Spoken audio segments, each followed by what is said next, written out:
உணவருந்திவிட்டு உடனடியாக குளித்தால் அந்த உணவானது செரிமானம் ஆகாது. அன்றைய தினத்திலேயே அவர்கள் அஜீரண கோளாறினால் அவதிப்படுவார்கள் என்பதை அந்த நேயர் உணர்ந்திருக்கிறார். அதனால்தான் ஒரு சாஸ்திர ரீதியாக ஏதேனும் காரணம் உண்டா அப்படின்னு சொல்லி கேட்கிறார். சர்வ நிச்சயமாக காரணம் என்பது உண்டு. முதல்ல குளிக்காமல் உணவருந்தலாமா, அதனை முதல்ல தெரிஞ்சுக்கணும் இல்லையா? கூழானாலும் குளித்து குடி அப்படின்னு தான் ஔவையார் சொல்லி இருக்கிறார்.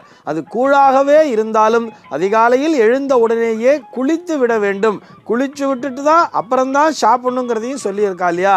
என்ன சார் காரணம் இது அப்படின்னு சொன்னால், சாஸ்திர ரீதியாக பார்க்கும் பொழுது முதல்ல சாஸ்திர சம்பிரதாயங்கள் என்பதே அறிவியல் ரீதியான விளைவுகளுக்கான ஒரு சூத்திரம்தான் என்பதை புரிந்து கொள்ள வேண்டும்.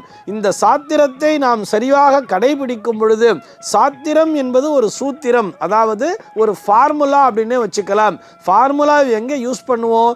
ஏதோ ஒரு ப்ராப்ளத்தை சால்வ் பண்ணுறதுக்கு தானே, கணக்கிலே வரக்கூடிய சிக்கல்களை தீர்ப்பதற்காகத்தானே நம்ம ஃபார்முலா அப்படிங்கிறதே யூஸ் பண்ணுறோம். அதே மாதிரி வாழ்விலே நமக்கு உண்டாகக்கூடிய பிரச்சனைகளை தீர்ப்பதற்கான ஒரு ஃபார்முலா, அதாவது ஒரு சூத்திரம் என்பதுதான் இந்த சாத்திரங்கள் என்பதையும் புரிந்து கொள்ள வேண்டும்.